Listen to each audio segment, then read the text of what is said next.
தயாரிப்பவர்களுக்கு Saudi Arabia ஒரு சிறந்த வாய்ப்பை வழங்கியுள்ளது. சவுதி இளவரசர் முகமது பின் சல்மான் அல்லாத் என்ற பரஸ்பர நிதி நிறுவனத்தை தொடங்கியுள்ளார்.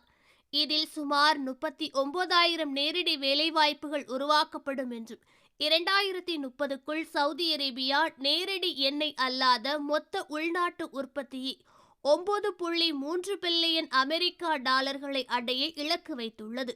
சவுதி அரேபியாவின் இளவரசர் முகமது பின் சல்மான் புத்தக தொழில்கள் மற்றும் எலக்ட்ரானிக்கள் உற்பத்திக்கான உலகின் முக்கிய மையமாக சவுதி அரேபியாவை மாற்றுவதை இலக்காக கொண்டு இதனை தொடங்கியுள்ளார்.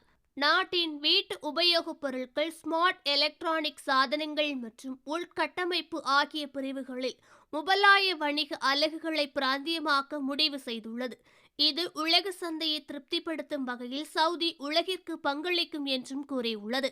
இந்த நிறுவனம் 30க்கும் மேற்பட்ட தயாரிப்பு வகைகளை உற்பத்தி செய்வதாகவும், மேம்பட்ட கணினி, டிஜிட்டல் பொழுதுபோக்கு தயாரிப்புகள், ரோபோ அமைப்புகள், தகவல் தொடர்பு அமைப்புகள், சுரங்கம் மற்றும் கட்டுமானம் ஆகியவற்றில் பயன்படுத்தப்படும் மேம்பட்ட கனரக இயந்திரங்களின் உற்பத்தியில் கவனம் செலுத்துதல் ஆகியவை புதிய நிறுவனம். ஓகே ஃப்ரெண்ட்ஸ், இது போன்ற நியூஸ்களை உடனுக்குடன் தெரிந்து கொள்ள எங்கள் ரேஸ் தமிழ் சேனலை லைக் பண்ணுங்க, ஷேர் பண்ணுங்க, கமெண்ட் பண்ணுங்க, மறக்காம சப்ஸ்கிரைப் பண்ணுங்க.